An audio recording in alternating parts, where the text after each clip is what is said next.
Muy buenas tardes, chicos. Eh, por favor, ¿me pueden confirmar si es que me escuchan? Sí, sí se escucha. Sí, se Gracias, escucha. gracias, chicos. Bueno, lamentablemente no voy a poder prender mi cámara debido a un pequeño error técnico, como pueden apreciar. Y bueno, pero eso no es límite para poder detener nuestra actividad del día de hoy. Así que primeramente me presento. Soy Anthony Camayo Aguirre, soy el actual LOME de SOCIEN UPCJB, y en esta oportunidad pues tenemos la ponencia titulada Anatomía y Fisiología del Ojo. Viene a ser la primera ponencia de la tetralogía de oftalmología. Y bueno, es un gusto tener a todos los asistentes. Espero que puedan, al finalizar la ponencia, puedan interactuar con la ponente. Pueden dejar también sus preguntas, dudas, consultas a través del chat. O si no, al final van a tener un espacio de 3 minutos para que puedan habilitar su micro y poder realizar alguna pregunta de manera directa. Y de antemano, pues agradecemos la acogida que ha tenido pues esta ponencia hermosa, preparado sobre todo para cada uno de ustedes, ¿no? En esta ocasión, se está grabando la ponencia, lo cual posteriormente se subirá a la plataforma de YouTube en la que podrán volver a revisar la clase, la presentación, ¿sí? Al final de todo se le va a pasar pues el enlace de nuestro canal de YouTube de SCOMI SOCIEN UPCJB. Y bueno, en esta oportunidad tenemos a Belkis Herrera Flores. Ella es estudiante de medicina también. Bueno, sin más que decir, amiga, te doy el pase para que puedas iniciar la ponencia del día de hoy. Ok, buenas noches chicos, espero se encuentren bien. Bueno, el día de hoy les voy a explicar un poco sobre la anatomía del globo ocular, un poco también de fisiología. Les quería pedir de favor de que puedan apagar sus audios porque se escucha lo que están haciendo en sus casas y interfiere en la ponencia.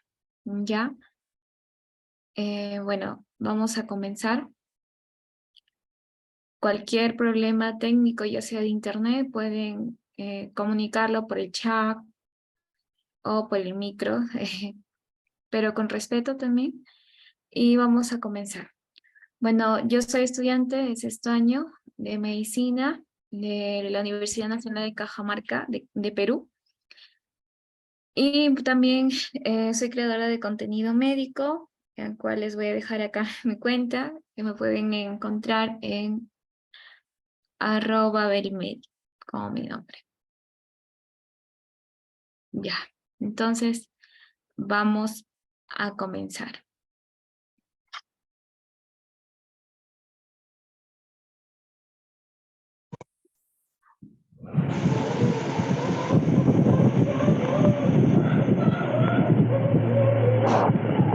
Bien, por favor,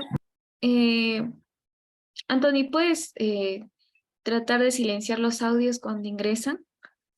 Eh, Porque, sí, amiga, no te preocupes. Chicos, cuiden su audio porque debido a la gran acogida voy a proceder a quien prende el audio a retirarle de la sala, ¿sí?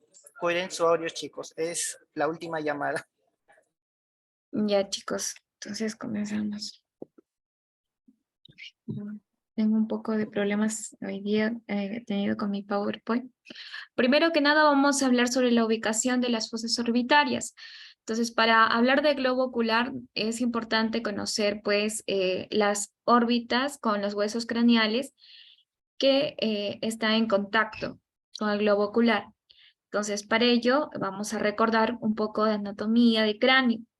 Entonces, como ahí vemos el cráneo, vamos a tener en la órbita diferentes huesos, tanto de la cara y del cráneo. Por ejemplo, acá, en el techo como vemos acá, está formado por delante, por el frontal y el resto por el ala menor del hueso esphenoides. Por ejemplo, acá está el frontal, ¿ya?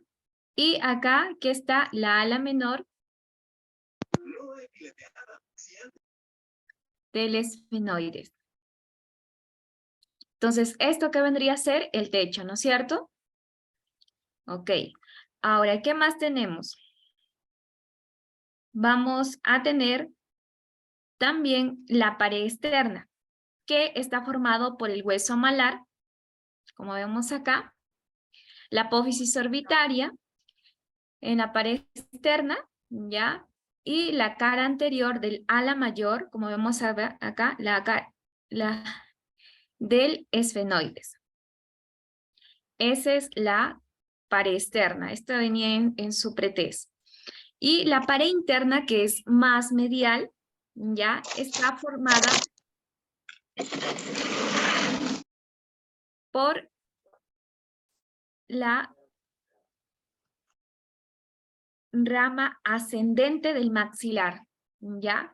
Tenemos acá el maxilar superior y también por el hueso el unguis, ¿ya? Y también está formado por la lámina papirácea del etmoides y también por una parte del esfenoides en la pared interna. Y en el piso, ¿ya? Está formado por el maxilar superior, ¿ya? La apófisis palatina y una parte también del malar, como vemos acá en el piso, y la apófisis orbitaria palatina.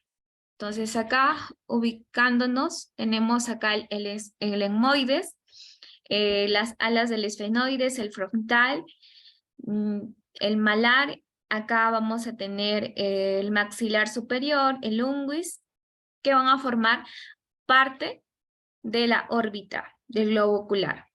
Entonces, en generalidades, ¿qué vamos a tener en cuenta?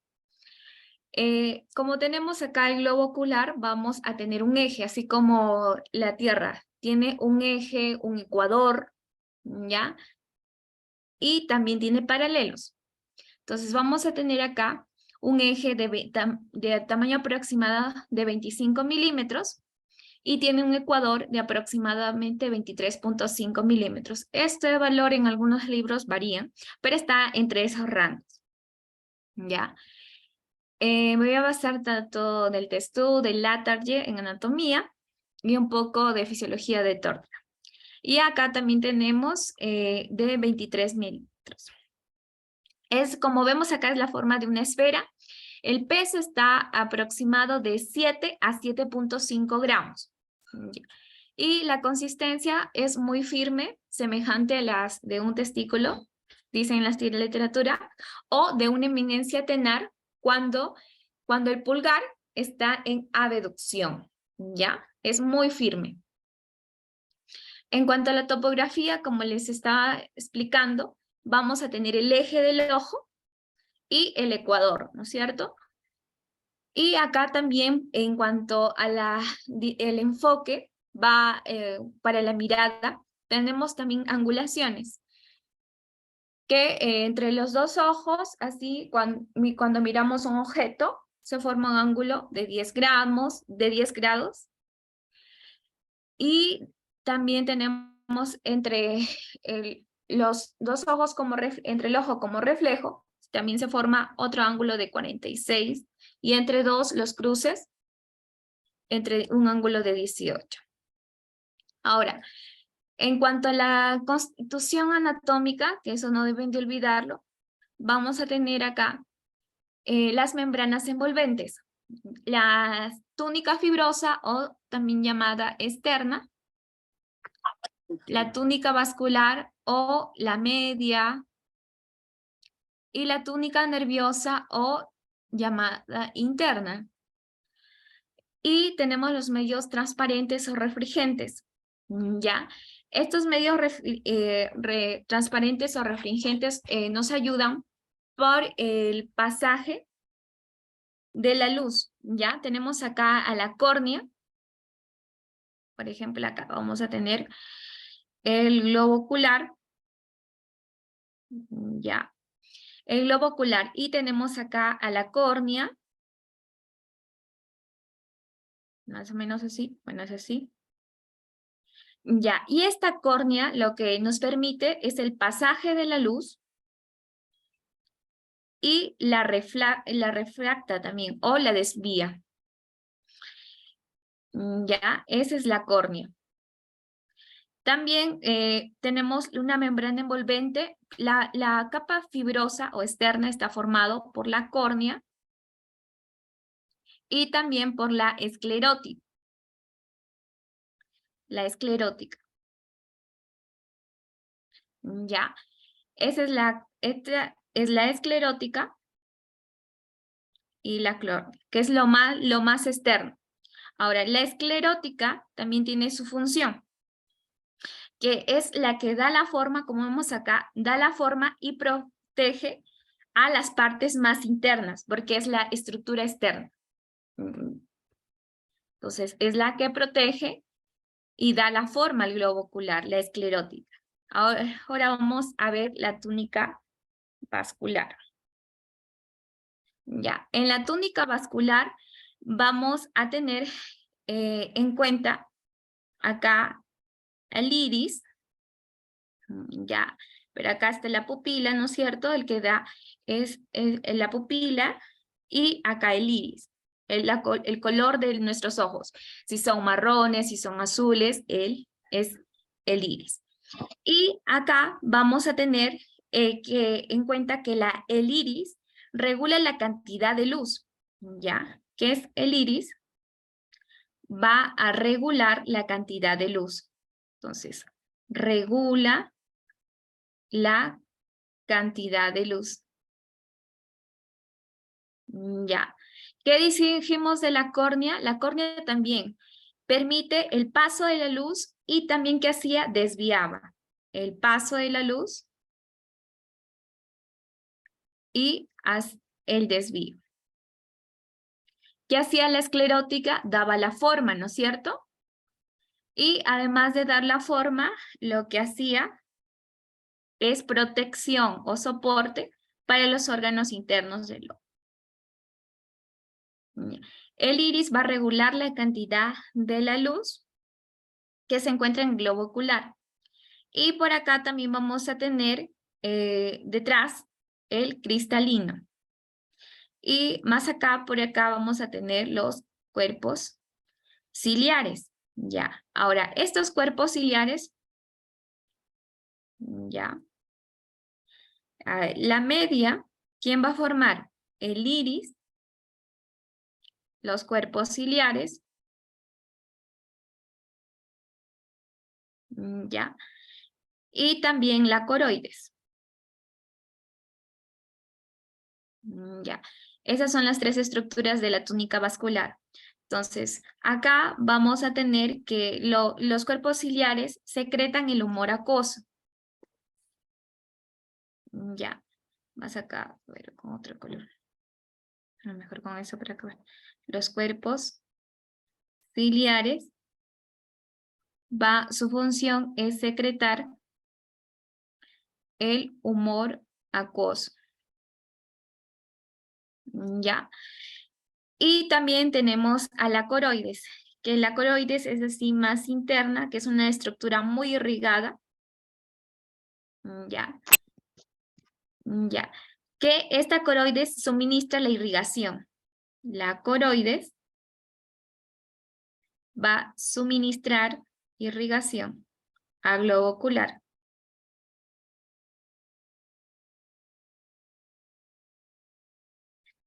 Recuerda que la córnea es avascular, a diferencia de la coroides que es muy irrigada. La coroides además absorbe la luz que se dispersa y los cuerpos ciliares que hacían secretaban el humor acuoso y modifica la forma ¿de quién? Del cristalino que está acá, que forma un medio refrigerante. Y luego vamos a tener la túnica nerviosa. Ya. La túnica nerviosa básicamente está formada por la retina, ya, que A ver si ubicamos acá la retina. La retina, que es la más interna, la capa más interna. Pero es muy importante la retina, ya que gracias a ella tiene que ver con la vía visual y la agudeza visual. Esta recibe la luz y convierte los potenciales de luz e impulsos nerviosos a través de axones de células ganglionares que se forman en el nervio óptico. Ya, por eso la túnica nerviosa está conectada por los axones de las células ganglionares que forman el nervio óptico.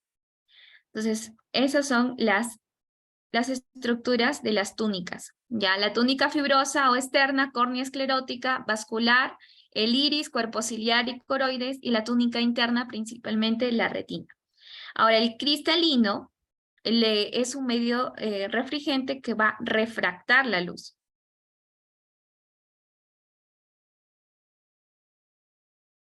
Ya, la córnea también hace como función el pasaje de la luz, que es la estructura más externa, y también hace un desvío. En el humor acuoso, ya lo que va a hacer es que su humor que secreta va a ayudar acá, va a ayudar a mantener la forma del globo ocular, ya, y además ayuda a mantener el humor acuoso, la forma, ese humor ayuda a mantener la forma y aporta oxígeno. Ya. También nutrientes. ¿A quién? ¿A qué estructuras está más cercana el humor acuoso? Más cercana está la córnea y al cristalino. El humor acuoso. El humor acuoso, ya. Y el humor vítreo que iré acá, el humor acuoso, y el humor vítreo se encuentra más en la parte posterior. Ya, por acá. Y este también contribuye a mantener la forma, ya del globo ocular, pero este hace que la retina permanezca adosada a la coroides. Sí, o sea, tanto el humor acuoso y el humor vítreo son líquidos que ayudan a mantener la forma, ¿ya? Tanto el vitrio y pero el humor acuoso está acá, junto a la coroide, diría la córnea y al cristalino. Y el humor acuoso también ministra oxígeno y nutrientes. Pero el humor vitrio está más para acá, en este lado, el humor vitrio. ¿Ya? Y también mantiene la forma, pero como está en la parte posterior, entonces mantiene adosada la retina hacia la coroides. Ya, entonces vamos a hablar ahorita túnica por túnica, ya. Acá vamos a tener a la esclera. Y acá en la esclera, recordar que las cinco sextas partes de la esfera del globo ocular, va a formar la esclera. Es una esfera hueca, como vimos en la imagen, y tiene un radio de 11 a 12 milímetros. Es de color blanco, blanco azulado en los niños. En los adultos es de color blanco. Y en los ancianos se dice que es de color amarillo. ¿Ya? El peso es de 1.16 gramos, es decir, un sexta parte del peso del globo ocular, porque ¿cuánto pesaba aproximadamente? De 7 gramos a 7.5 gramos. Pero esto varía de acuerdo al peso, ya, y el tamaño del globo ocular que tengamos. Entonces, acá vamos a ver que también esta esclerótica va a tener orificios. Los orificios medios que va a estar dado por los vasos varticosos superiores e internas y los vasos varticosos superiores externas. También los vorticosos inferiores interna y externa. Y tenemos también orificios posteriores, que estos son vasos de los nervios ciliares, como vemos acá, y acá está el nervio óptico, ya que es más posterior de la esclerótica. Y acá vamos a tener, en cuanto al tamaño, para el conductus Lane de 11 milímetros a 12 milímetros.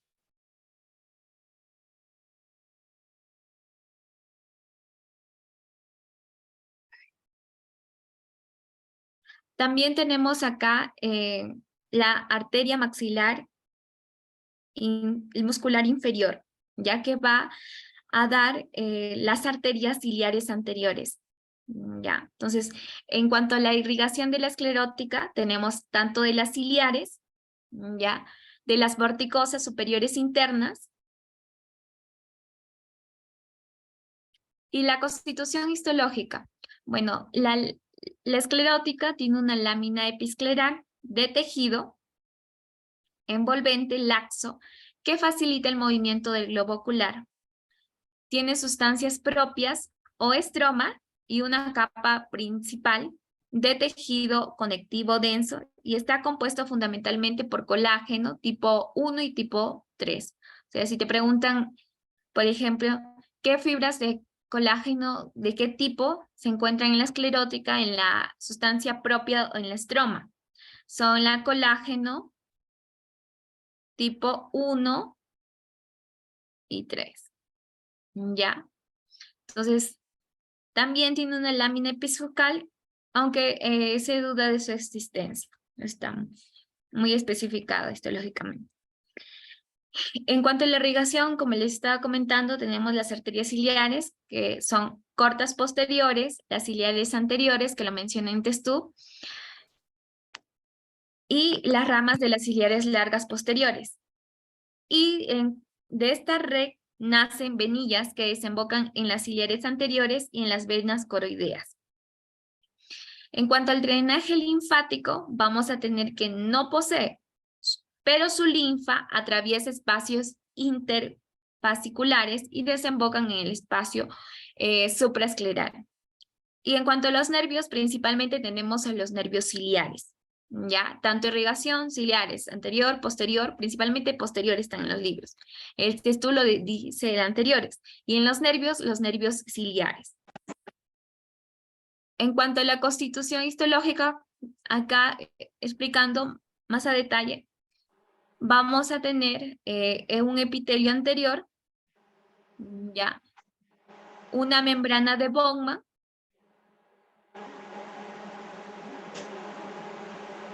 ¿ya?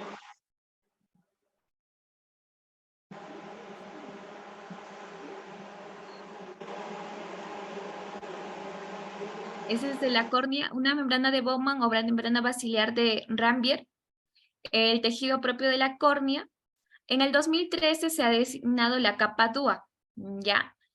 Y la membrana de Dexegmen o de De Mours, que es más posterior. Y en la capa epitelial posterior. Entonces recuerda, epitelio anterior, la membrana de Bowman, el tejido propio de la córnea, la capa DUA se ha designado desde el 2013, no olvidar la membrana de Dexegmen,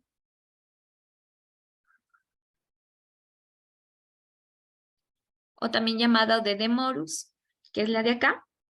Y por último, la capa epitelial posterior. Entonces acá vamos a tener la córnea.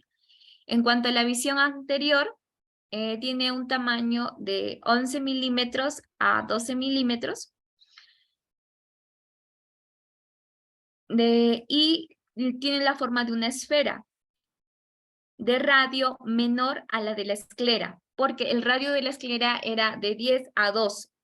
Entonces, su radio es de 7.7 milímetros.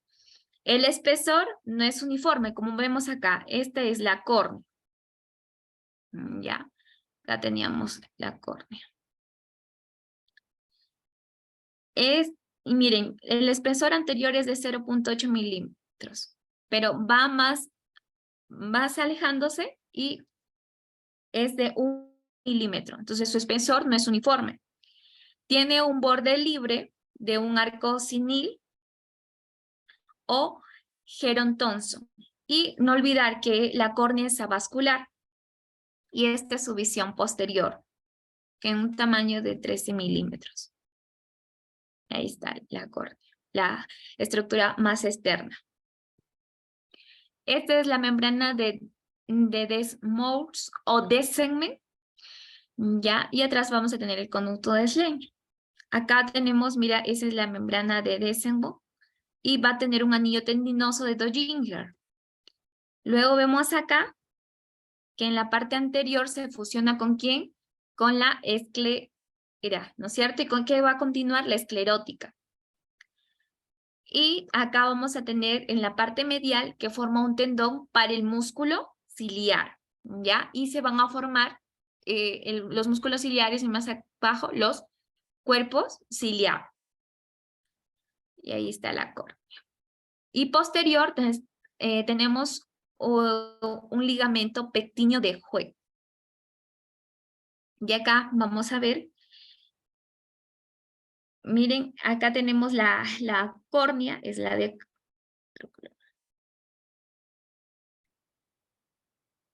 La córnea es lo de acá, esto es la córnea, lo de acá, ya. Esta es la cámara anterior o el humor vitrio, el humor acuoso, que diré, humor acuoso, este es el humor vitrio, ya, el humor acuoso.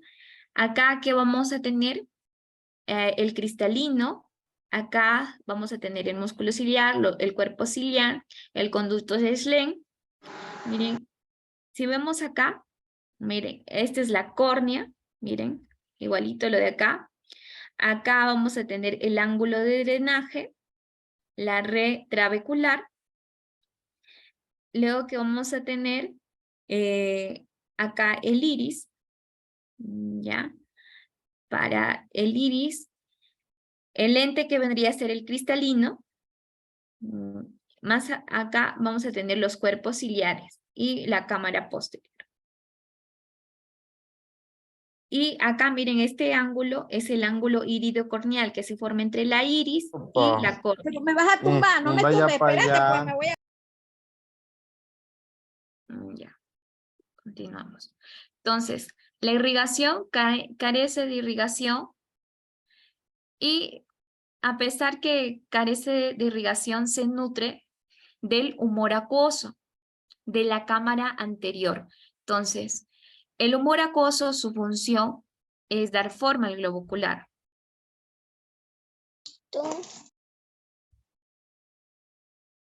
Además, da oxígeno, da nutrientes, especialmente ¿a quién? A la córnea y al cristalino. Ya. Pero principalmente la córnea porque es avascular. ¿Ya? Y acá tenemos que el humor acuoso de la cámara anterior y por difusión del oxígeno. En los linfáticos, la córnea carece de linfáticos y la inervación está dado por el plexo pericorneal y el plexo fundamental, que se llama. Ahora pasamos a la túnica.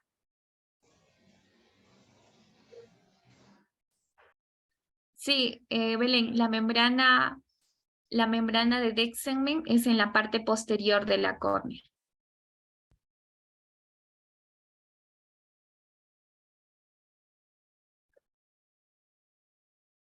Ya, y la túnica vascular del ojo, vamos a tener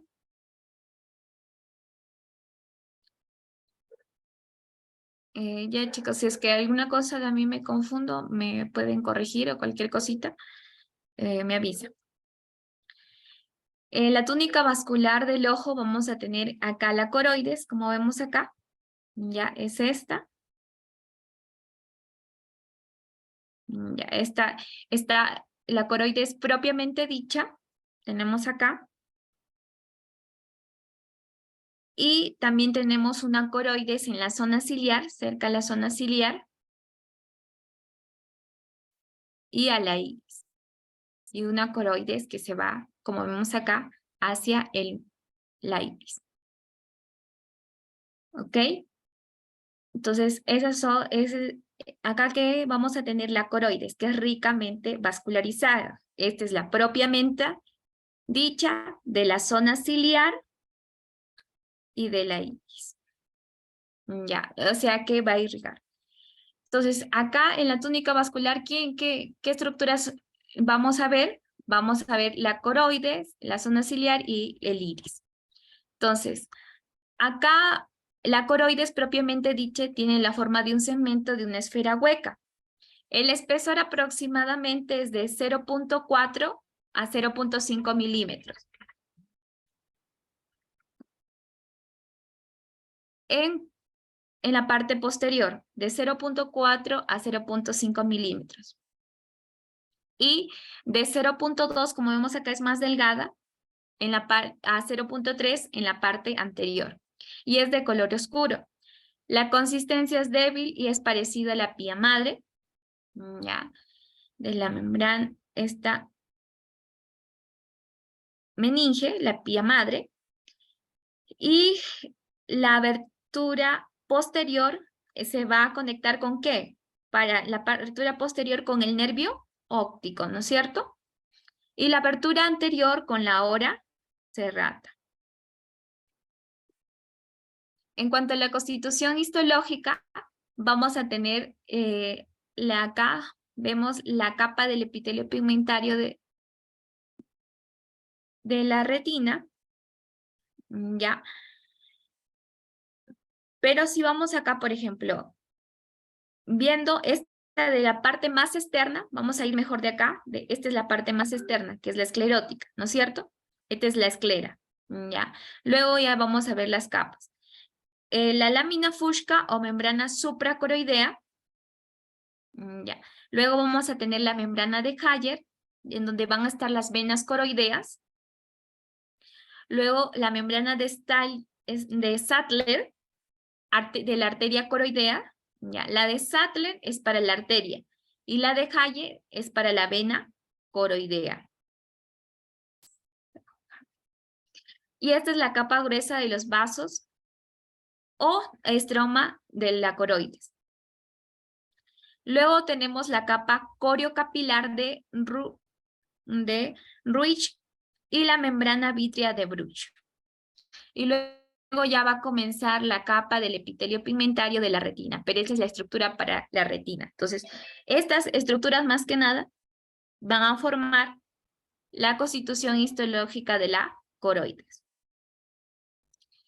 En cuanto a los cuerpos ciliares, presenta dos componentes, ¿ya?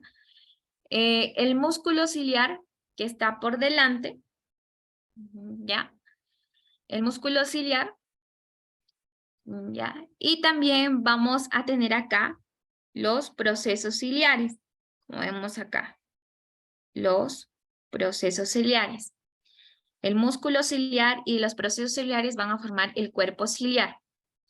Ahora, tiene una cara anterior, el músculo de Bruquet también, una cara posterior y el músculo de Rouget de Muir. Ya. Y esta es la base y acá tenemos los procesos ciliares. Ya. Ahora vamos a pasar al iris. El iris, como vemos acá, el diámetro es de 12 a 13 milímetros y el espesor es de 0.3 en periferia y de 0.6 en base pupilar. Ya, más pronunciado. La cara anterior es convexa, ¿ya? La cara anterior es más convexa y tiene un anillo coloreado externo más pálido. Y un anillo coloreado acá, un anillo coloreado externo más pálido y un anillo colorado interno más intenso. de 1 a 2 milímetros de borde pupilar. Y acá tenemos la cara posterior. En la cara posterior es ligeramente cóncava, así, ligeramente cóncava. Y tiene una coloración oscura, excepto en los albinos. Y está en contacto con la cara anterior. ¿Con quién? Con el cristalino, que es el más posterior. Y tiene una capa epitelial de estomas de Fuchs. Ahora, acá lo que vamos a recordar en el iris es los músculos. El músculo esfínter pupilar y el músculo dilatador pupilar. Entonces, acá hay que recordar esto, por ejemplo. Tenemos acá...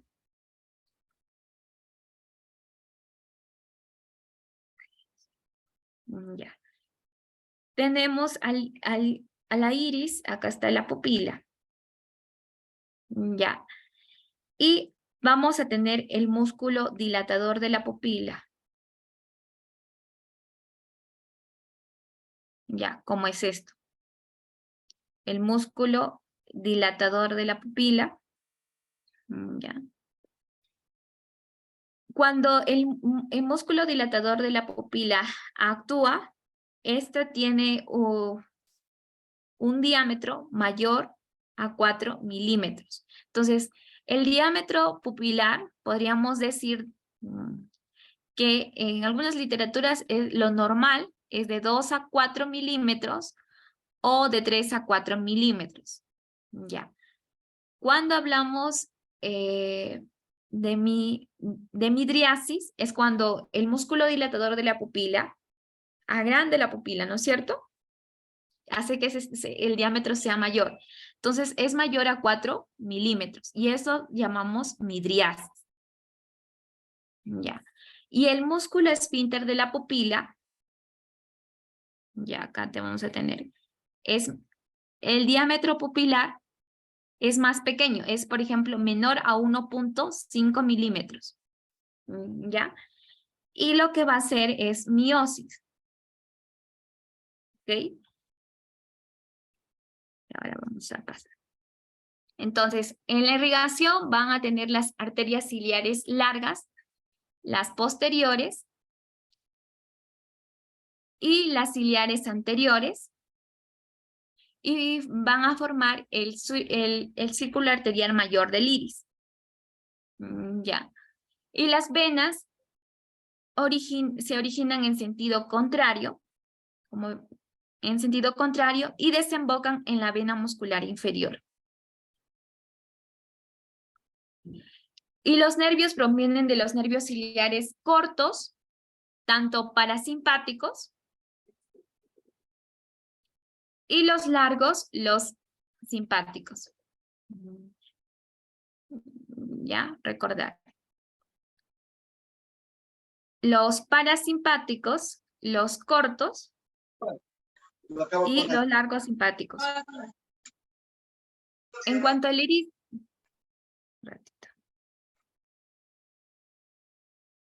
ya creo que está. Acá lo que les expliqué. La midriasis, vamos a tener la contracción del músculo. Ya. Y la miosis, ambas son contracciones, pero la miosis, más que todo, es por el radial de la pupila y el esfínter de la pupila. Acá lo que se va a hacer es el esfínter de la pupila dilatar y va a aumentar el diámetro y actúa en luz de baja intensidad y acá en luz intensa. Una de las patologías que podemos recordar es el coloboma de iris, el coloboma. Es la ausencia de la porción de la iris, como ven acá. Y se debe a un defecto congénito en la cual la fisura de la coroidea no se logra cerrar adecuadamente, o también puede ser por un traumatismo, una iridectomía quirúrgica. Cuando al glaucoma, el flujo de salida del humor acuoso es otra patología a través del seno venoso. El glaucoma se da por el aumento de la presión intraocular, ¿ya? Mayor a 15 milímetros. El ojo tiene una presión, ¿ya? Una presión intraocular. Entonces, cuando hay un aumento de presión intraocular, produce el glaucoma. Entonces, acá vamos a tener que el glaucoma de salida del humor acuoso a través del seno venoso de la esclera hacia la circulación sanguínea y debe de producirse al mismo ritmo que se elabora. Ahora, si este flujo de salida disminuye notablemente por un bloqueo del drenaje, esto implicaría un aumento de la presión intraocular y aumento de las cámaras anteriores y posteriores del ojo. Y este proceso se llama glaucoma. Y si esto no se llega a corregir, puede producir ceguera por comprensión de la retina o de las arterias retinianas. ¿Ya? Entonces, hay un glaucoma de ángulo abierto, que es el ángulo del drenaje está abierto y la salida del flujo del humor acuoso está bloqueado en las trabéculas del seno venoso. Y el glaucoma de ángulo cerrado, acá lo que va a ver es que el iris,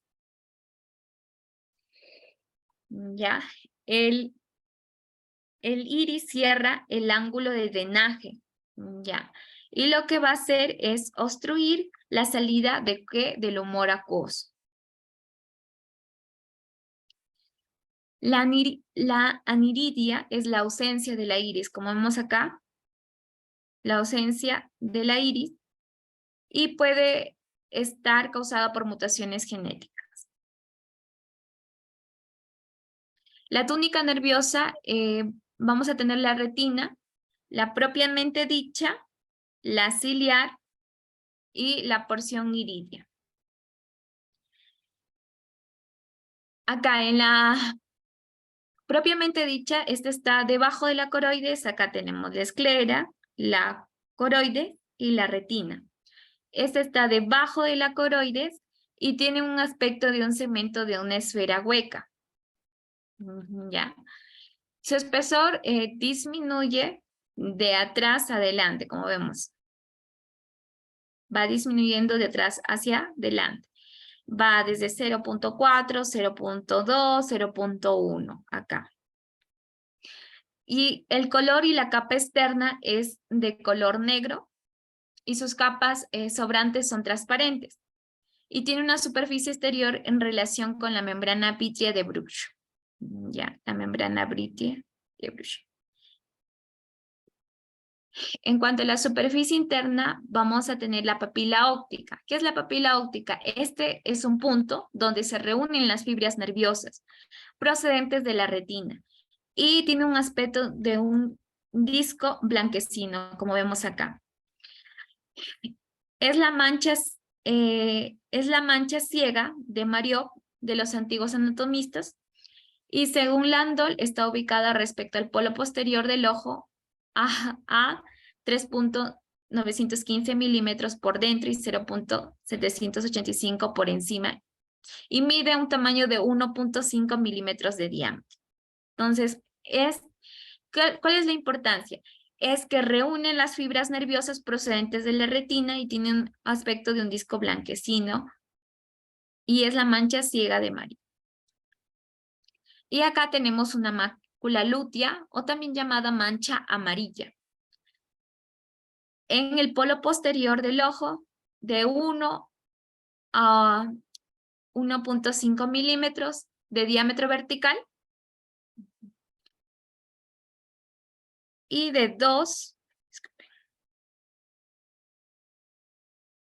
a 3 milímetros de anchura. Tiene un centro, la fobia central, y está en su centro la foviola del foramen central.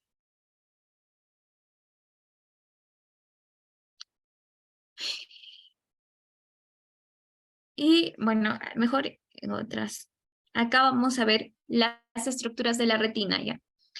Tenemos acá vamos a ir desde lo más externo a lo más interno. Por ejemplo, el epitelio pigmentario, llamado extracto de Jacob, ¿ya? que esto es lo más externo. Luego tenemos la capa de conos y bastones. Acá están los conos y los bastones. Los conos que dan la visión de colores y los bastones blanco y negro. Y luego que vamos a tener esta capita, que es la capa limitante externa, y luego, como su mismo nombre lo dice, que es la capa granulosa.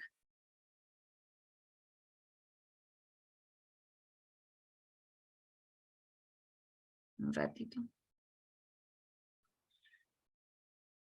Y luego vamos a tener la capa plexiforme externa, ¿ya? Entonces, tenemos epitelio pigmentario, acá tenemos los conos y bastones, acá tenemos la limitante externa, la granulosa externa, la plexiforme externa. Ya, luego que vamos a tener la capa granulosa interna. Ya pasamos a granulosa interna. Luego vamos a tener la capa plexiforme interna, la capa de las células ganglionares, ¿ya?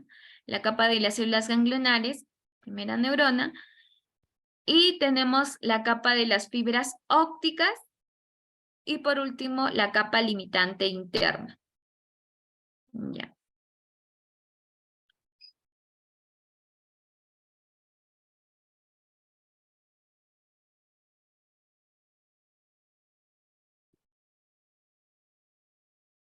Ya, entonces, acá vamos a tener el trayecto de la luz en la retina.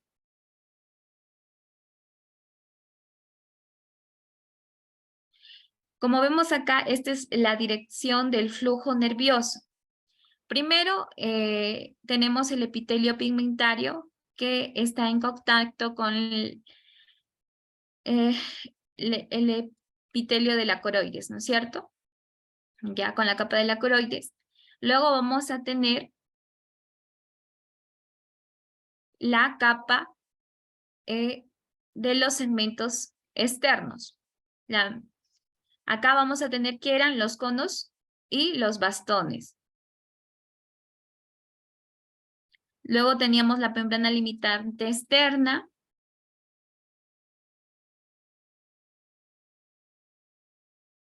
Luego vamos a tener la capa nuclear externa, la plexiforme. Ya. La capa nuclear acá es como la capa granulosa. ¿Ya? La capa plexiforme externa, la capa nuclear interna o granulosa, y la plexiforme interna, la capa de células ganglionales y la capa de las fibras nerviosas. Y por último, la membrana limitante interna con el vidrio. Entonces, acá, si uno de estos tipos de conos está ausente debido a un defecto genético, por ejemplo, tenemos diferentes conos. Los conos son los que dan la coloración.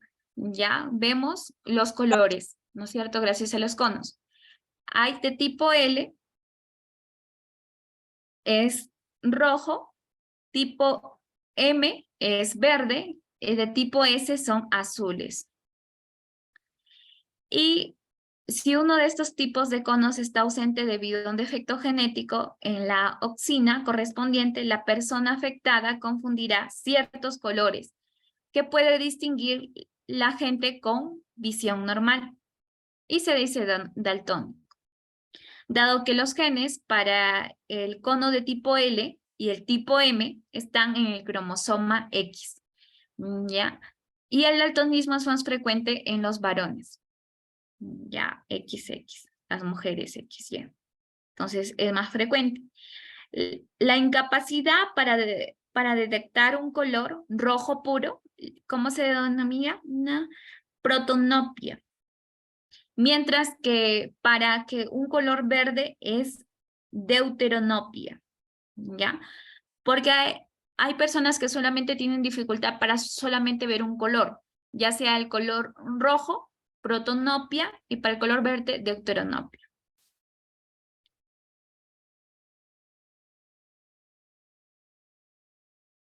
Ya, en cuanto a estas son las células ganglionares, vamos a tener las de tipo X, Y y Z, que tienen que ver con la velocidad. Por ejemplo, las de X son intermitente, la conducción, la Y muy rápida y la de W muy lenta. Y es un grupo de células ganglionares que contienen melanoxina, y estas van a desviarse hacia el núcleo supraquiasmático del hipotálamo, participando en el control de los ritmos circadianos. En cuanto a la irrigación de la retina, vamos a tener en cuenta que lo vamos a dividir en cuadrantes, ¿no es cierto? Eso, recordar, acá tenemos los nasales superiores, nasal inferior, ya. Acá que teníamos la papila, ¿no es cierto? La papila óptica, punto ciego, lo que estaba blanquito. Y si lo ven acá, está blanquito. Y acá tenemos como la mácula, la mancha amarilla. Entonces, temporal superior, temporal inferior, nasal superior, nasal inferior, macular interna, macular superior y macular inferior. Ya para la... Y tiene una inervación del nervio de naturaleza simpática, y también se dice el nervio de Tienman-Lingen. Acá vamos a tener el desprendimiento de la retina. También es una de las preguntas muy dadas en los exámenes. Entonces, las causas se dan por desgarros o perforación de dicha retina, ya sea por un traumatismo o una miopía muy grave. En la clínica vamos a tener miodesopsias, es decir, que el paciente dice que ve moscas volando. ¿Ya? Además, pueden tener fosfenos, me olvidé el término, disculpen. Pueden tener también dolor de cabeza, cefaleas, los pacientes. Además, presentan destellos, ven como lucecitas. El desprendimiento puede pasar inadvertido hasta que compromete la mácula. Entonces se ve una sombra continua en el campo visual porque se va disminuyendo la agudeza visual. En el fondo del ojo se aprecia una bolsa móvil, como vemos acá.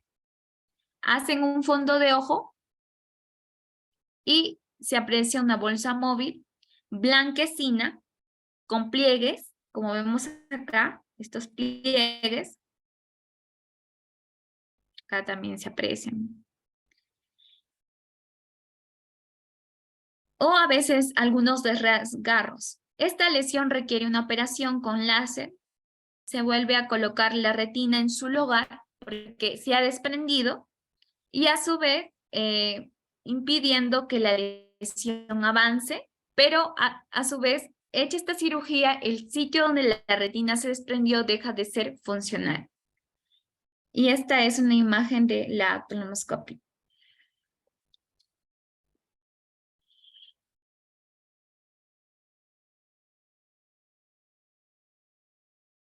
Ya, en cuanto al edema de papila, vamos a tener que hay un hinchazón o tumefacción en la papila óptica debido generalmente a un aumento de la presión intracraneal. Entonces, como vemos acá, hay un hinchazón o tumefacción de la papila óptica. Y hay un oscurecimiento visual transitorio, diplopía, W, presentan cefaleas que ocurren diariamente. Y hay debilidad o parestesias, pérdida de la conciencia, mareos y vértigos. Espérenme.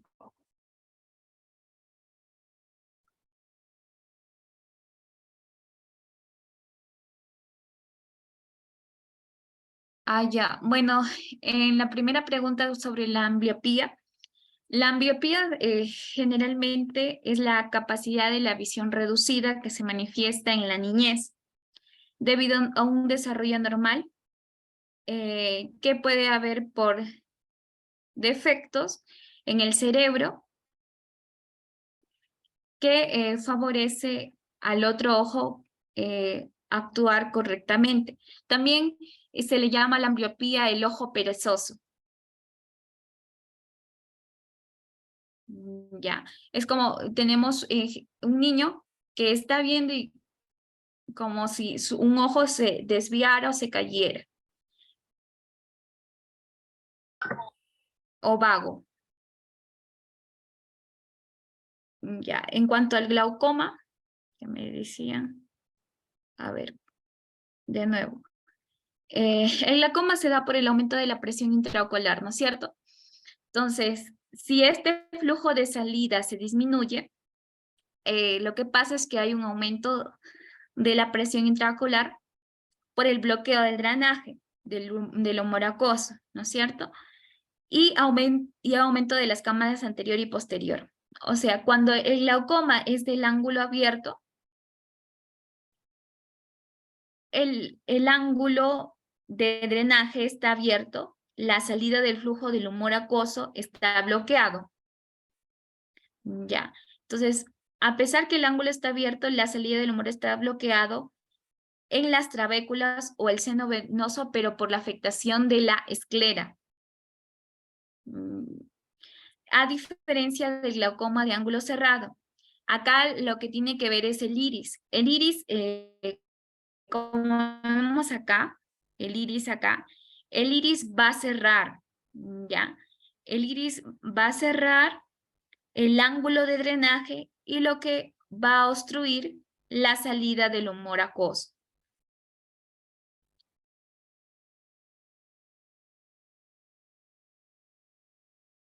Ojalá que me hayan entendido. Si no, puedes explicar de nuevo. Ya. Entonces, vamos a ver los medios transparentes o refringentes. Tenemos acá el cristalino. Miren, el cristalino, como vemos acá, tiene la forma de un lente biconvexo. Está ubicado entre el humor acuoso y el cuerpo vítreo, ¿no es cierto? Acá está el humor acuoso y más atrás está el cuerpo vítreo. Acá, como vemos, tiene un peso de 0.2 a 0.25 gramos que mantiene su lugar por la sonda. Tiene propiedades físico-químicos y es un aparato más que todo de suspensión y de nutrición. En cuanto a la cara anterior, como vemos acá, es convexa, es segmento de esfera cuyo radio es de 9 milímetros y la distancia del polo anterior del cristalino al centro de la cara posterior de la córnea.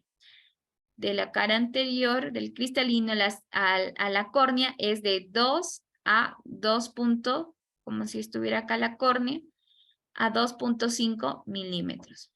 Tiene propiedades de elasticidad, es muy elástico y en ancianos, cuando hay alteración del cristalino, lo que va a dar es la presbicia, la disminución de la agudeza visual, que se manifiesta en ancianos.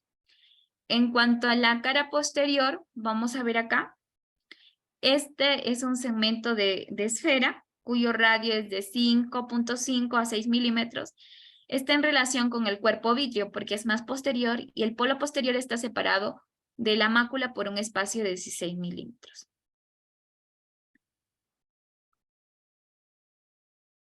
Ya. En cuanto a las estructuras histológicas, vamos a tener una cápsula, un epitelio subcapsular y las fibras del cristalino. Ahora vamos a hablar de la zónula de zinc. En cuanto a los mecanismos de sostén del cristalino, vamos a tener, acá está el iris, la córnea, Miren, acá está la córnea, la cámara anterior, el iris, acá está, y acá está el lente, el cristalino. Tiene un borde externo hacia la hora serrata, una cara anterior hacia dónde, hacia el humor acuoso, una cara posterior hacia dónde, hacia el cuerpo vítreo. Y en cuanto a las fibras, acá, miren, acá hay la zónula ciliar, como vemos acá, la zónula ciliar, zónula de zinc. Hay fibras ciliocristalinas, que se va a insertar ¿en qué? En la cara posterior del cuerpo ciliar y luego en el cristalino. También hay fibras ciliovítreas del cuerpo ciliar hacia el cuerpo vítreo y fibras ciliociliares de la cara posterior del cuerpo ciliar a cualquier otro punto del cuerpo ciliar. Ya.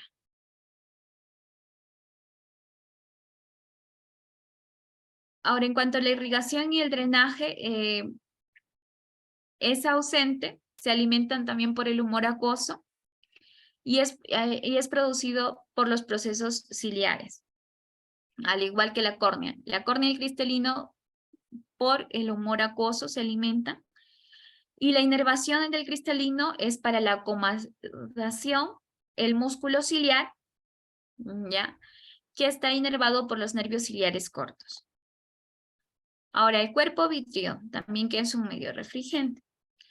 Como vemos acá, este es el cuerpo vítreo, tiene una fosa patellaris y una área de Marteggiani. Y acá va a tener un conducto, como vemos acá, es el conducto de Cloquet o de Stilling. Tiene una forma esferoidea, deprimido en la parte anterior, como vemos acá, y por la fosa patellaris. Es atravesado de atrás hacia adelante por un conducto hialoideo, conducto de Cocleo o conducto de Stine. Así se llaman, los tres nombres toman.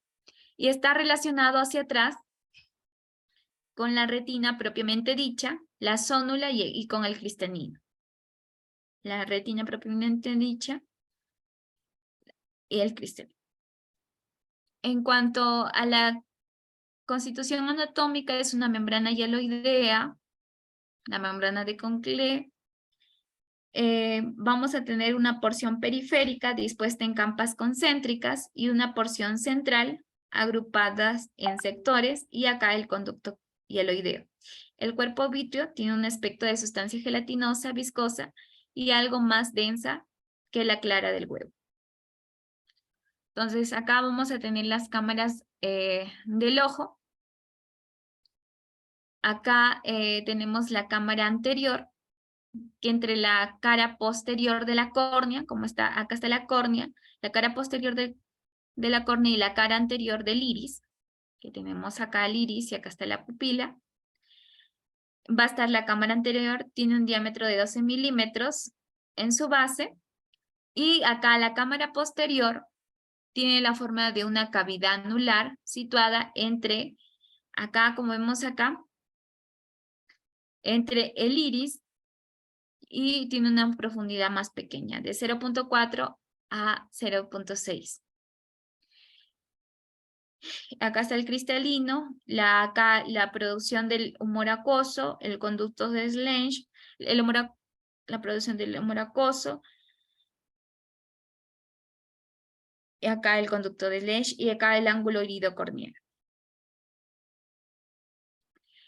El lipema es una hemorragia, como vemos acá, esta es la hemorragia de la cámara anterior que se ve del ojo y que puede producirse por traumatismos cerrados, por golpes con objetos contusos. Al principio, la cámara anterior suele teñirse de rojo, pero la sangre pronto se acumula en la cámara anterior y la hemorragia inicial suele drenarse en unos días y la recuperación por lo general del lipema es buena. Ahora hablemos del aparato lagrimal. Acá vamos a tener en cuenta el aparato lagrimal, la conjuntiva, que como vemos, está constantemente lubricada. Tenemos una conjuntiva vulgar que está constantemente lubricada por las lágrimas. Y su función es favorecer el deslizamiento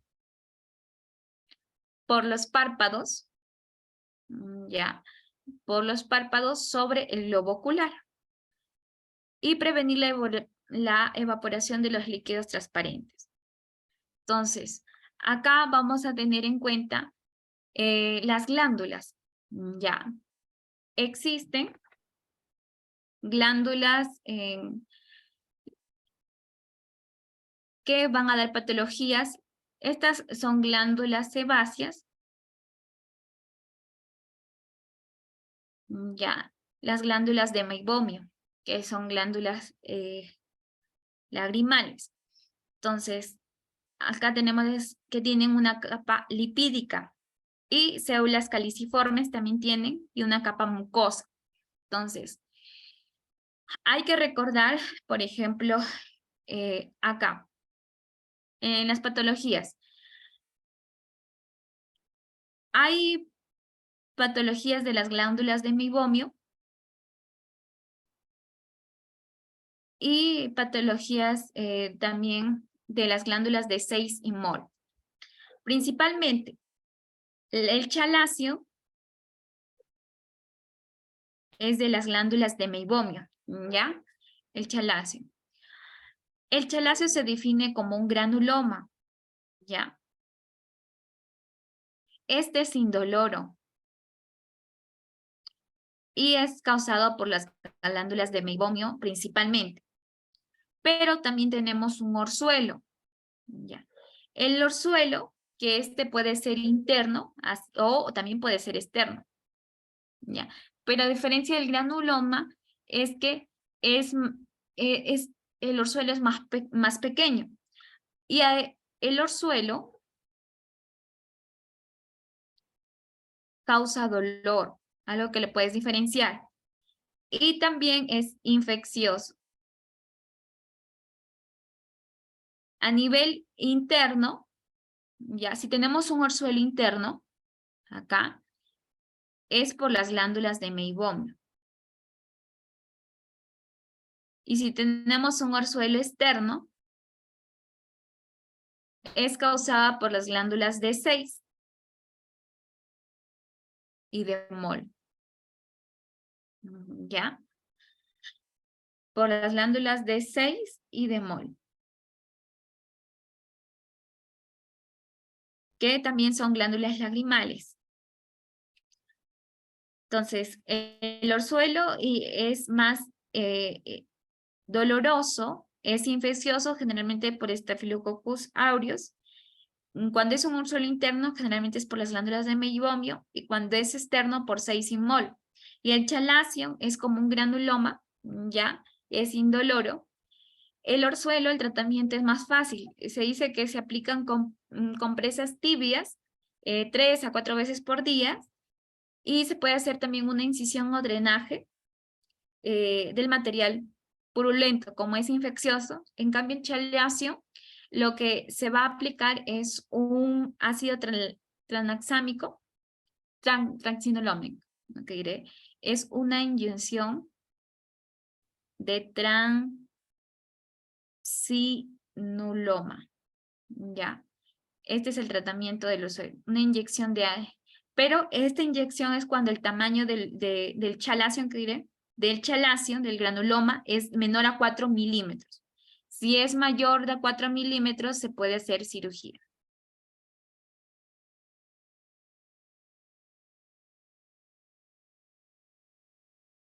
Ya, de nuevo, a ver, si es que hay otra imagen acá, lo voy a repetir, pero igual.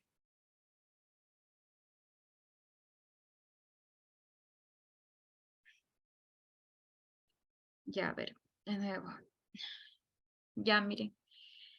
A ver. Este es el chaláceo y este es de meibomio. El chaláceo ya es un granuloma, ya. Como un grano que te ha crecido, es un granuloma que es indoloro, va creciendo Generalmente se origina por las glándulas de meibomio, que son glándulas semáceas, ya. El orzuelo, que a veces sale, que puede ser interno, que es más chiquito generalmente que granuloma, o puede ser externo.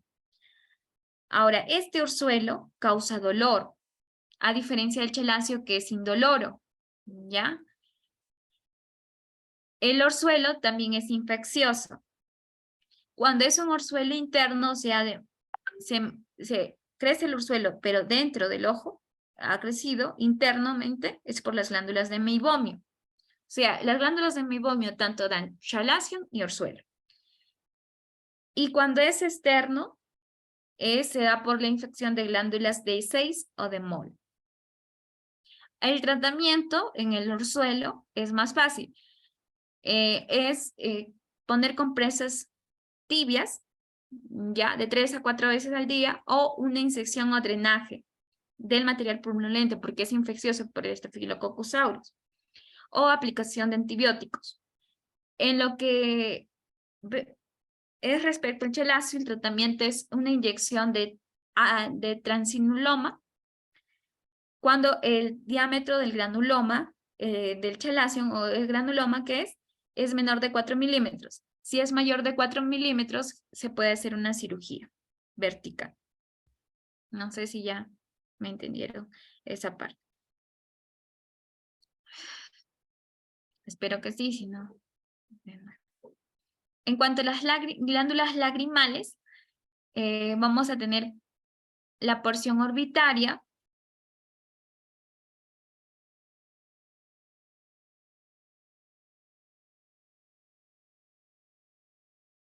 y la porción palpebral.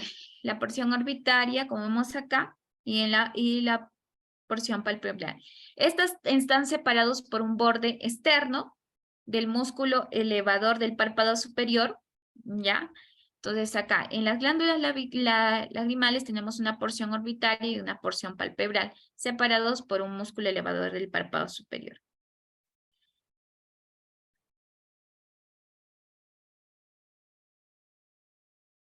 Ya, en cuanto a la porción orbitaria, se aloja en la fosita lagrimal, como vemos acá, en la parte anteroexterna del techo de las cavidades orbitarias del hueso frontal. Tiene una cápsula propia, un tejido conectivo de fibras elásticas, aplanada hacia arriba y hacia abajo, y tiene una forma de una almendra, se dice. Tiene las caras superexternas adheridas al periósteo del hueso, e inferinternas que descansan sobre el elevador del párpado superior, ya, y los bordes anteriores del párpado superior y de posterior, por donde recibe la arteria y nervio lagrimal. Acá hay que acordarnos, por ejemplo, en cuanto a los músculos, también hay que acordar esto, los músculos superior, con rojito. Tenemos el globo ocular, ¿ya? Acá vamos a tener el músculo elevador superior, el elevador del párpado.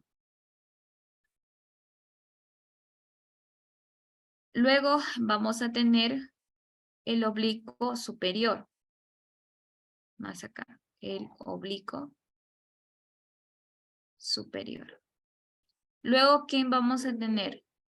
El recto superior, el recto externo, el recto medial. Y asimismo vamos a tener el recto inferior y luego tenemos el oblicuo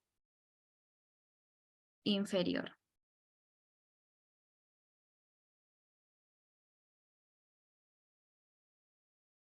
¿Ya? Entonces, acá más que todo tenemos la fosita lagrimal, las caras superexternos adheridas al periósteo y la interno que descansan en el elevador del párpado superior y el borde superior del recto externo. Sigamos.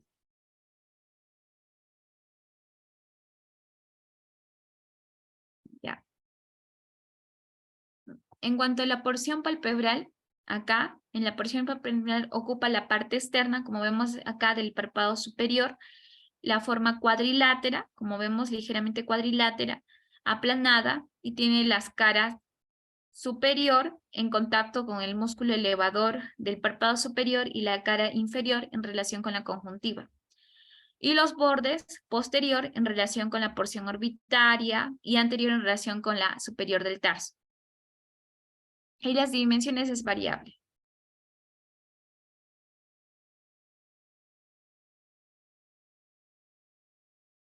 Seguimos. En cuanto a los conductos excretores, para los conductos excretores a nivel del aparato lacrimal son de 3 a 5.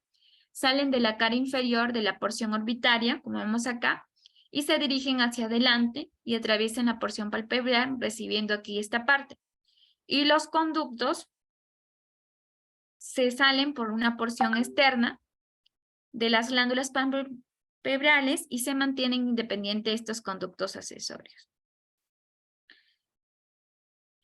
Acá vamos a tener, en cuanto a su inervación, tenemos acá la glándula lagrimal, que va a estar el ganglio de Meckel, el pterigopalatino, se va a ir el nervio mediano, también tiene relación con el nervio petróseo superficial mayor y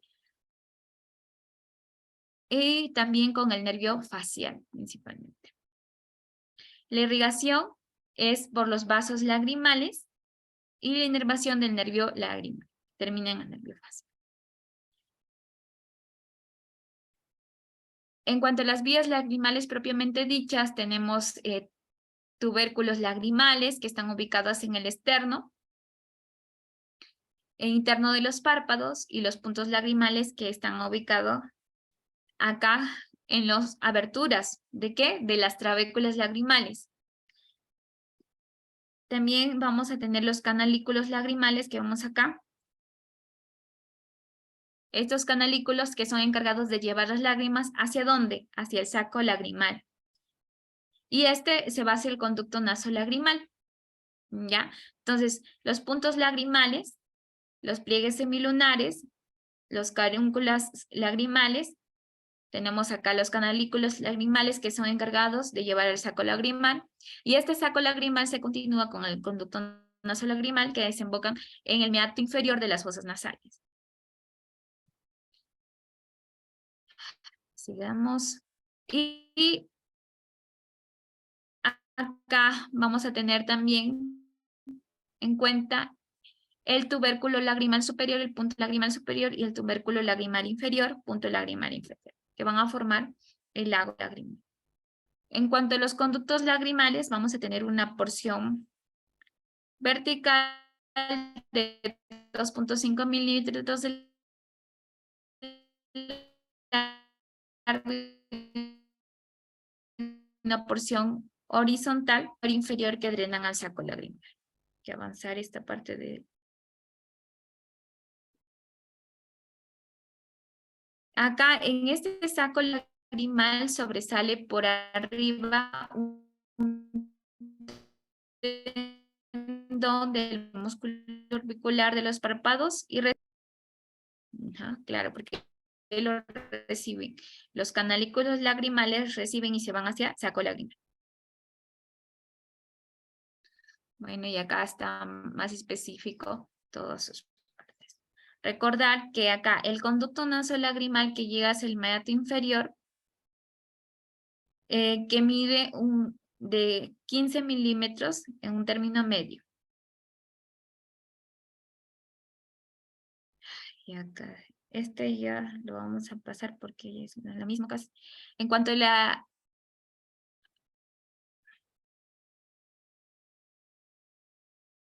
las arterias y los nervios, el saco lagrimal, vamos a tener una irrigación de las arterias angular o palpebral inferior y el conducto nasal de las arterias palpebral inferior. Y la inervación, en toda la vía lagrimal está todo el nervio nasal externo, ¿ya?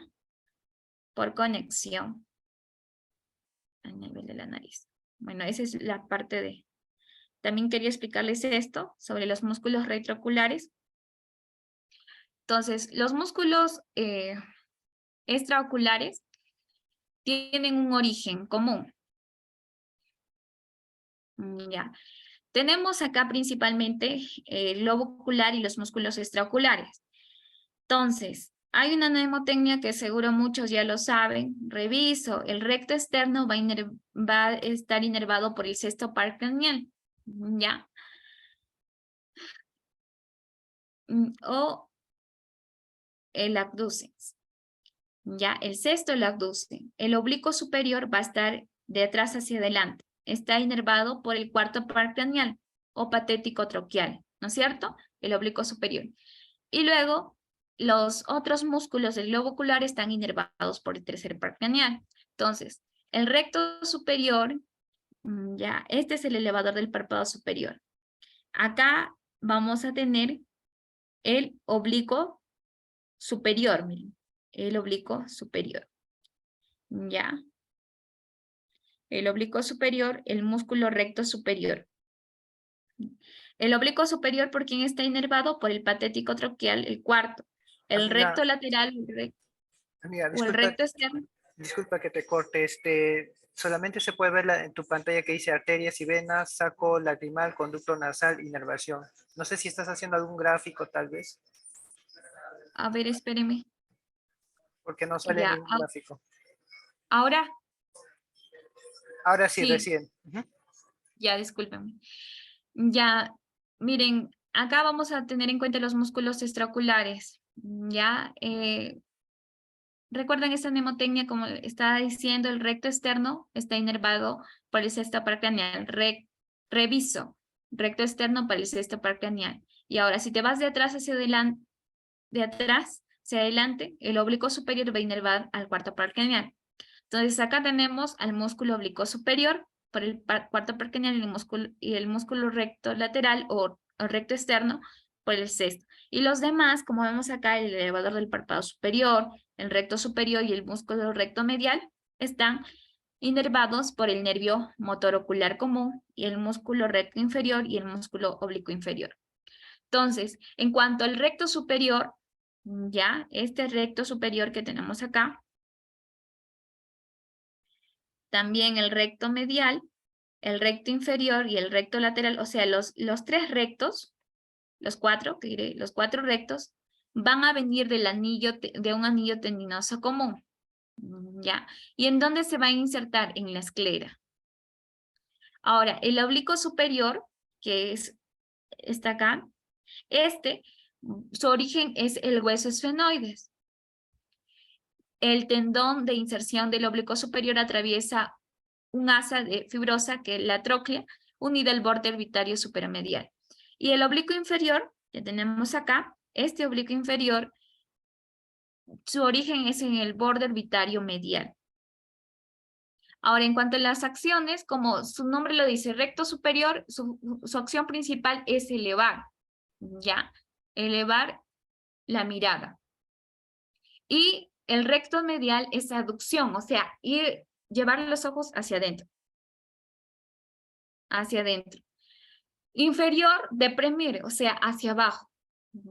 Recto lateral, su función principal es aducción, o sea, hacia afuera. En cuanto al oblicuo superior, ya, su función es depresión y abducción. O sea, va a deprimir, va a deprimir y va a abducir. Y el oblicuo inferior va a elevar. A pesar que dice, como es oblicuo, eleva. Ya, oblicuo, eleva. A pesar que es inferior, eleva, elevación y abducción. Ya, o sea, esos oblicuos son hacia afuera, pero el inferior eleva y el superior deprime. En cuanto a la acción secundaria, vamos a tener que es la aducción y rotación medial. O sea, el recto superior hacia adentro y hay una rotación medial. Y el recto inferior hay una aducción, pero una retención lateral, el recto inferior. Y el oblicuo superior hace una rotación, pero medial. Y entonces acá más o menos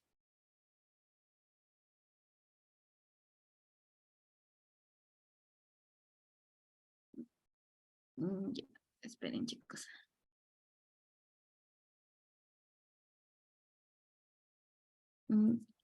Acá más o menos tenemos la acción de los músculos individuales. Es una acción automática. Miren acá, tenemos la elevación, ¿ya? Más que todo es para el recto superior. Y la depresión recta inferior. El oblicuo inferior hacia una elevación, ¿no es cierto? Una elevación, pero hacia una abducción. Miren, este es el recto inferior. El recto inferior hace una elevación, pero hace una abducción, ¿ya? Y acá tenemos el recto medial más interno, o sea, aducción hacia adentro. Ya, acá está, mira, superior, elevación, depresión, el recto inferior. El medial, aducción. Lateral, abducción hacia afuera. Ya. Rotación medial es, ¿quién era? El superior. Y lateral, el inferior. Ya. Rotación medial, el superior, y lateral, el inferior. Ya. También otra cosa que les quería explicar un ratito.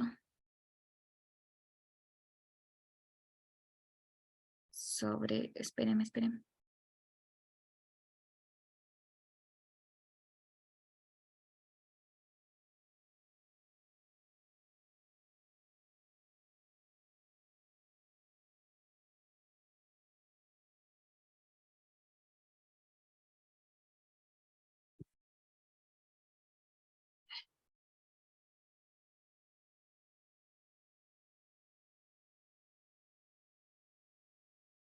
La vía visual.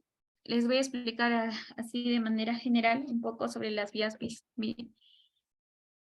Vamos a tener acá el cerebro, tenemos la cisura lateral de Silvio, acá tenemos la cisura de Rolando en verde, la cisura parieto-occipital, la escotadura preoccipital, la forma del borde superior del peñasco. Y acá tenemos los lóbulos frontal, parietal, temporal y occipital. La visión, ¿en dónde principalmente está? En el lóbulo occipital, en la parte de atrás, en la área 17, 18 y 19. Principalmente el área primaria es la área 17, ¿no es cierto? Pero también tiene sus áreas suplementarias, que es la 18 y 19. ¿Ya? Y acá está el circo pareto. Ahora, vamos a tener acá.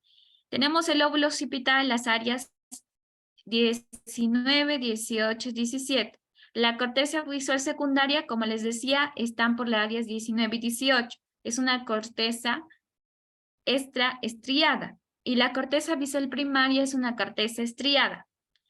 Y acá vamos a tener las áreas visuales adicionales en la corteza, que es una corteza asociativa. ¿Ya?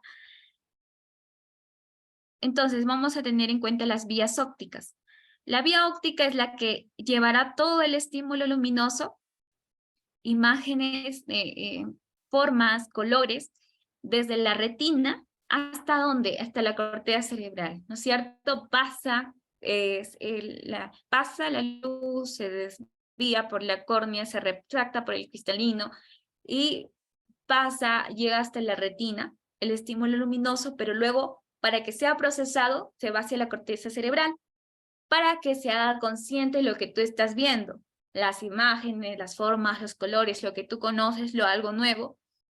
Y esto se logra gracias a una cadena celular de neuronas conectadas. Por eso que la retina es la capa nerviosa. Y numeradas desde ramas periféricas hasta las más central del cerebro y la corteza occipital. En el caso de la vía óptica, se tiene 4 neuronas, donde la primera y la segunda están dentro de la retina.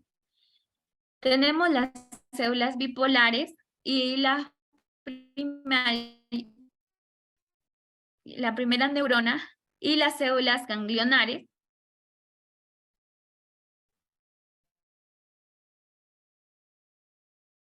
la segunda neurona, ¿ya? Tenemos las células binarias de segunda neurona. Y la tercera neurona se encuentra en el tálamo, ¿ya? El tálamo es en el cuerpo genicular, en esa estructura. Y por último, la cuarta neurona que está en donde, en la corteza occipital, en el área 17, en el área de Broma, que es el área primaria, visual primario. Y las accesorias o las secundarias, pues, más que todo, es la 18 y la 19. Ahora, ¿qué más? Tenemos acá los bastones y los conos. Los bastones, en la retina humana hay un total de 120 a 130 millones de bastones. Y tiene 20 veces el número de conos. Es importante para la visión periférica y más sensible a la luz tenue, ¿ya? Entonces, los bastones son más numerosos que los conos, pero es importante para la visión periférica en las noches, más sensible en la luz tenue. Los conos es importante por la agudeza visual y hay un mayor número ¿en dónde? En la mácula, ¿ya? Vimos la retina, vemos la papila óptica, vimos la mácula. Entonces, en la mácula, que era esa mancha amarilla, que decía mácula o mancha amarilla, allí es donde hay mayor número de bastones. Entonces, cuando hay una alteración en la mácula o daño en la parte de la mácula, pues va a haber una alteración de la agudeza visual. La foviola está situada centro de la fovea. En la mácula hay un centro, ¿ya? Hay una foviola situada dentro de la fovea y contiene ahí solamente conos. Y existen 3 tipos de conos, de color rojo, como les dije, verde y azul. Ya.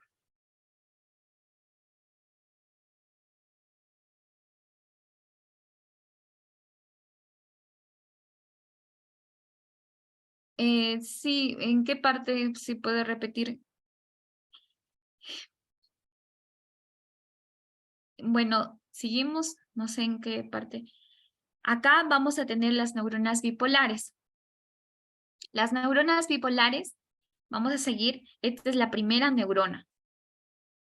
Ya, la primera neurona. Se ubican entre las células fotorreceptoras y las células ganglionares. Ya.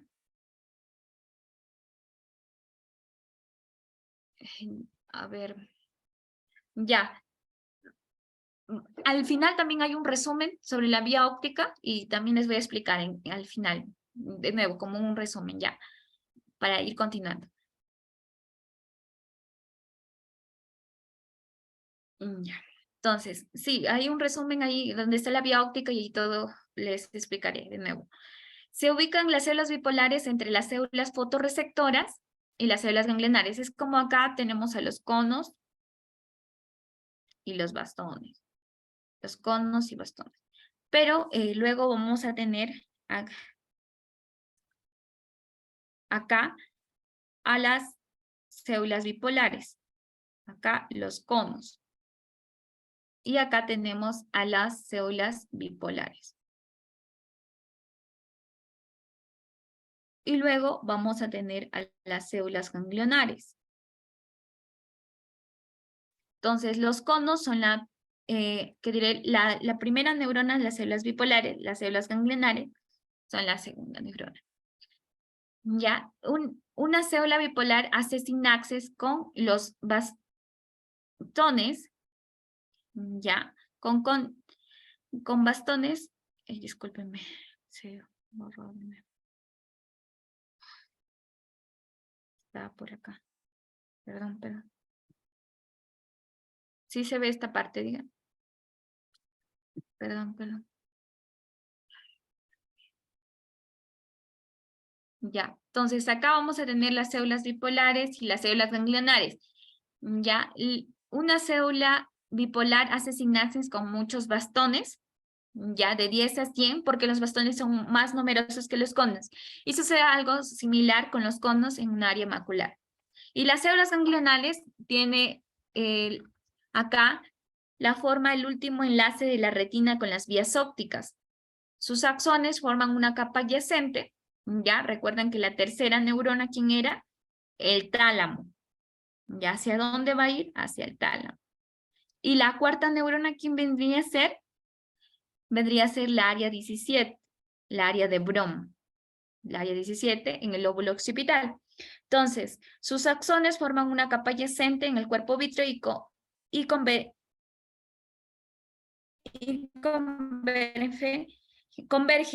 las papilas ópticas para formar el nervio óptico. Algunas contienen melanoxina y sus axones terminan en núcleos supraquiasmáticos del hipotálamo. Ya. Y acá están los conos, las células. Miren, es como es estos. Estos son los conos, ya, como vemos acá. Estos celestitos son los conos, las células bipolares. Y acá vamos, hay que borrar esto para acá explicar.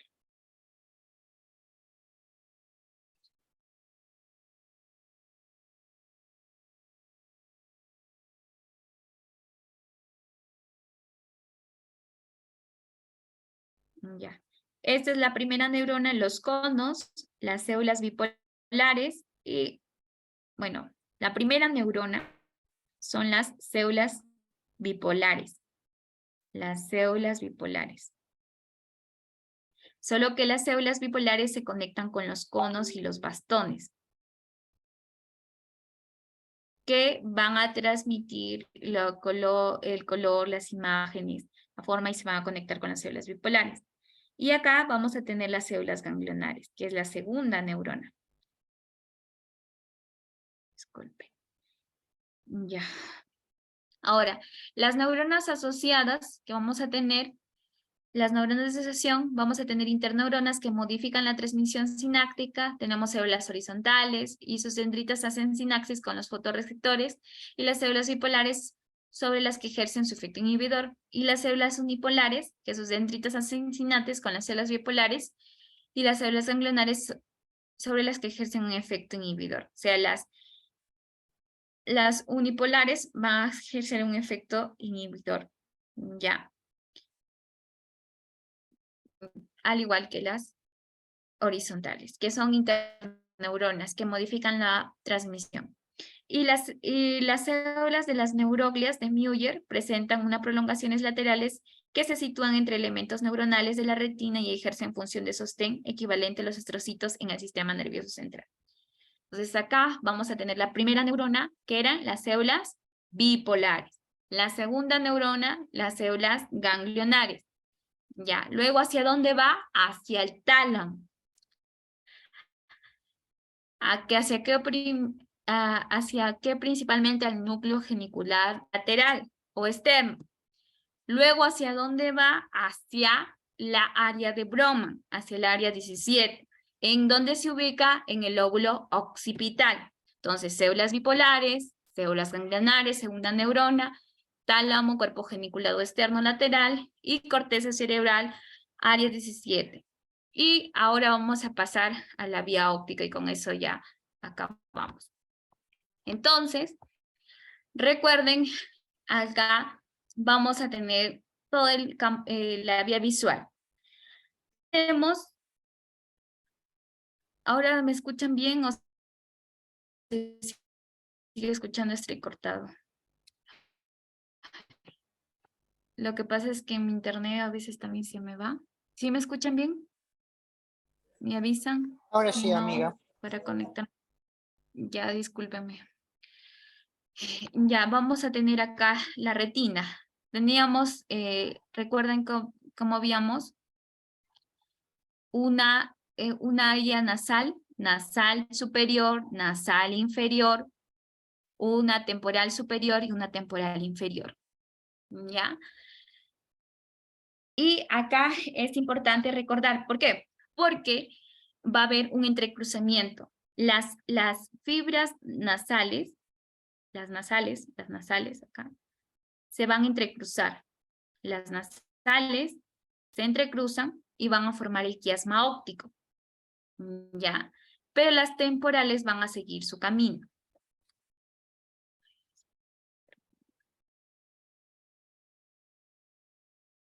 Las temporales siguen su camino.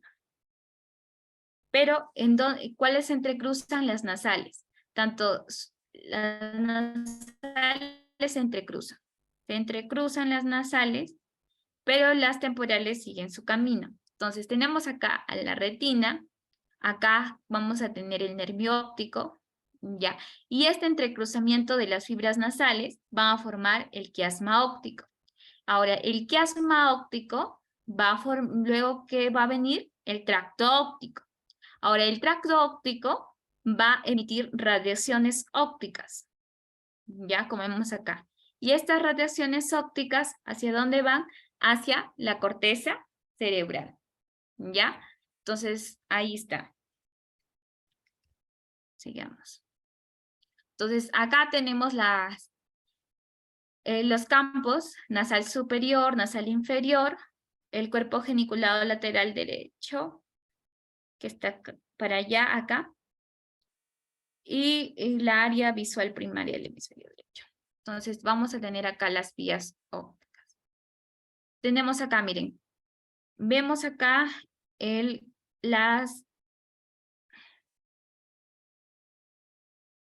si ven acá, las fibras nasales, ya, mira, estas son las nasales y estas son las temporales.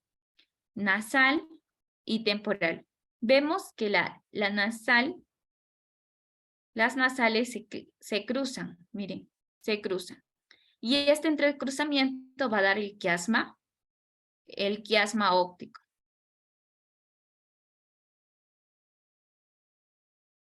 ¿Ya? Acá que teníamos la retina. Acá que teníamos el nervio óptico. Acá que teníamos el tracto. ¿Ya? Y acá teníamos las radiaciones ópticas. Ok. Y acá vamos a tener al área 17. Ya. Y por último, vamos a tener las patologías. Por ejemplo, cuando hay una alteración acá, acá ¿qué vendría a ser? El nervio, ¿no es cierto? El nervio óptico. Si hay una alteración por ejemplo, acá en el nervio derecho, lo que va a haber es una ceguera. Ceguera del lado derecho.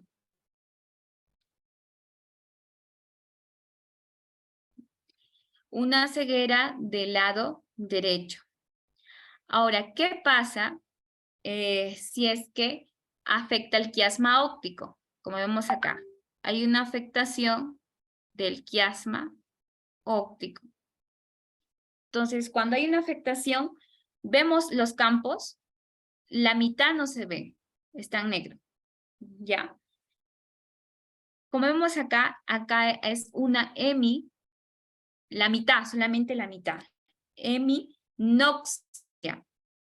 Heminoxia. ¿De qué campos?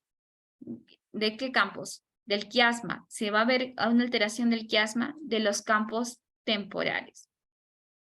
Es como hay un entrecruzamiento de fibras, entonces lo que va a una heminoxia de los campos temporales, o llamado heminoxia bitemporal, porque es lados temporales, los nasales son más mediales, ya, bitemporales. ¿Ya? Entonces, cuando hay un paciente que se ha dañado su quiasma óptica, hay alteración, va a dar una heminoxia de los campos bitemporales. ¿Ok? Eso no hay que olvidarnos. ¿Ya? Y acá también es cuando hay, por ejemplo, la alteración solamente de un lado, de una vía.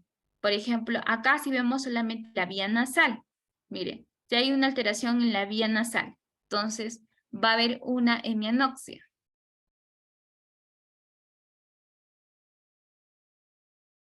Ya. No. Hemianoxia solamente de un lado nasal. ¿Pero de qué es lado nasal? Derecho. ¿Ya? Acá, por ejemplo, hay una hemianopsia. Ya. Una hemianopsia, pero de diferentes campos. Heterónimo. Por ejemplo, miren. ¿Por qué? Estos eran tanto de dos campos, pero tanto lado temporal. Miren.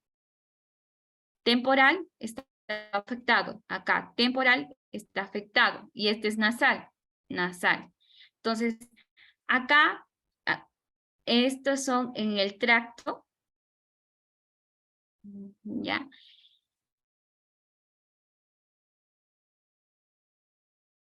En el tracto óptico, acá es una hemianopsia, pero es diferentes lados, heterónima.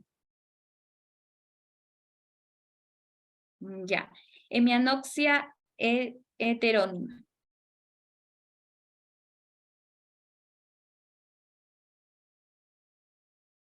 Ya, es que no. Hemianopsia homónima del lado izquierdo. Solamente miren, acá está el lado derecho, solamente de lado derecho. Ya. Hemianopsia homónica, acá es izquierda, homónima. Discúlpenme. Homónima, solamente homónima de lados iguales, izquierda. Y acá es un cuadrante, solamente es cuadrantanoxia. ¿Ya? ¿Cuándo son las radiaciones ópticas?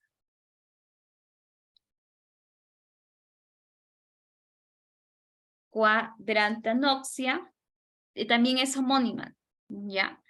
Del mismo lado. Acá son de diferentes campos, son heterónimas. O sea, lado derecho y lado izquierdo. Acá hay hemianopsia heterónima. ¿Ya? Lado derecho es del ojo derecho del ojo izquierdo. ¿Ya? Es sino que... Y acá, heterónima, lado derecho, lado izquierdo, la mitad de un lado. Y acá son hemianopsia homónima, o sea, del mismo lado, pero izquierdo.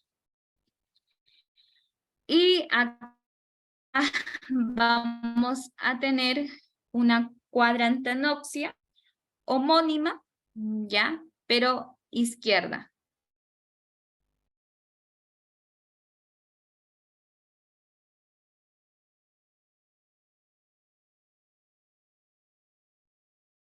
Afecta las radiaciones ópticas.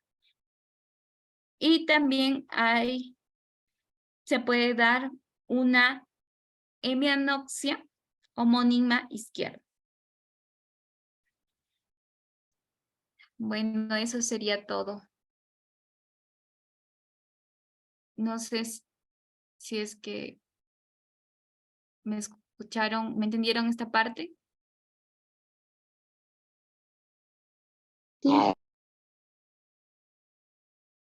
¿Sí?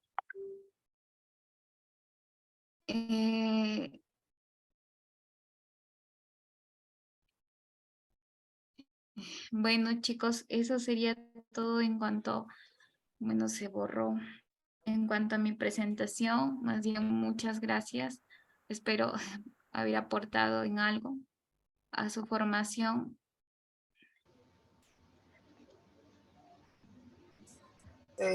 Muchas gracias, amiga. De verdad estuvo muy nutritiva y de hecho espero que les haya servido a los chicos como para un repaso sobre todo de anatomía y fisiología del globo ocular, dado a que la próxima semana vamos a tener 3 ponencias sobre patologías y bueno, eso es más o menos para hacer un repaso y más o menos puedan tener un enfoque, ¿no? De lo que se va a hablarse de las patologías y dado que estos se trata, pues en este año se está tratando la primera tetralogía médica, perdón, la segunda tetralogía médica y la primera en lo que viene a ser una tetralogía médica en oftalmología.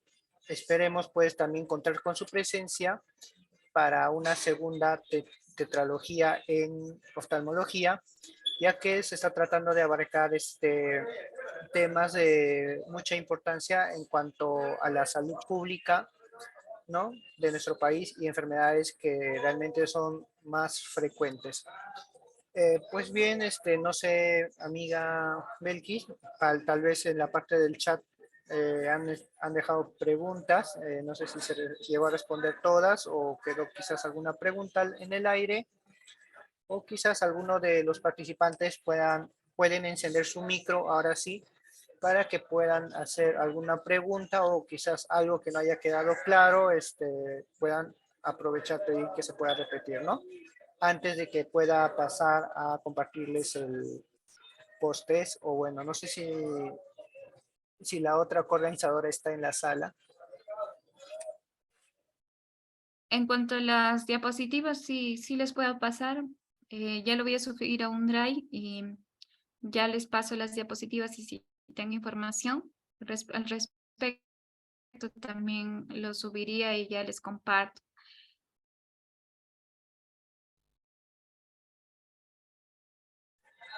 Ok, chicos, ya tienen ahí algunos datos. Bueno, chicos, vamos a, como Cuanto a las, somos... Sí, dime, amiga.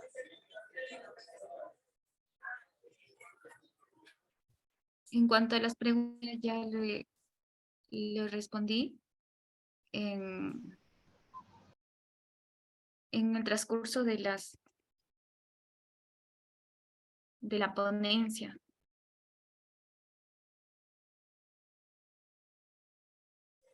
Ok.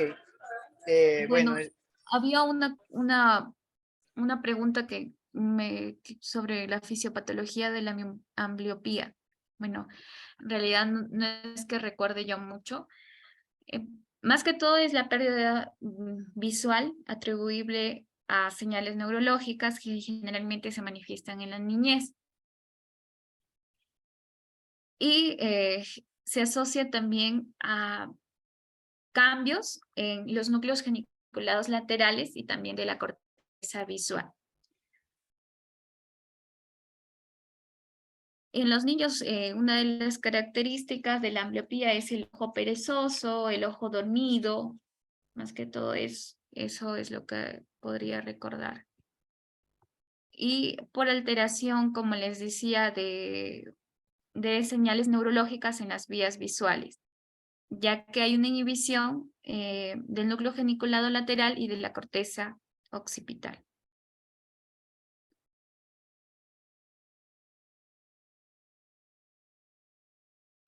ok, gracias, amiga.